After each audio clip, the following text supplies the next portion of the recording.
দর্শক, আপনারা দেখছেন কাশীনাথপুরে ভয়াবহ অগ্নিকাণ্ডের ঘটনা ঘটেছে।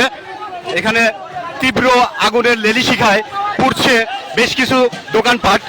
আপনারা দেখছেন যে কিভাবে এই অগ্নিকাণ্ডটি ঘটেছে।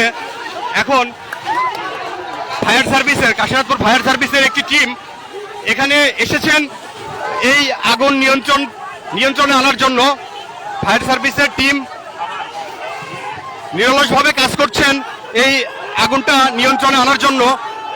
এখানে কাশীনাথপুরের বিভিন্ন ব্যবসায়ী সহ উৎসুক জনতা যারা রয়েছেন তারা সবাই এই আগুন নিয়ন্ত্রণ এবং নেভানোর জন্য কাঁধে কাঁধ মিলিয়ে কাজ করে যাচ্ছেন।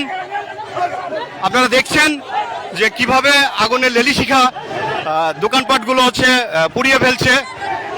আমি সেটাই আপনাদেরকে দেখানোর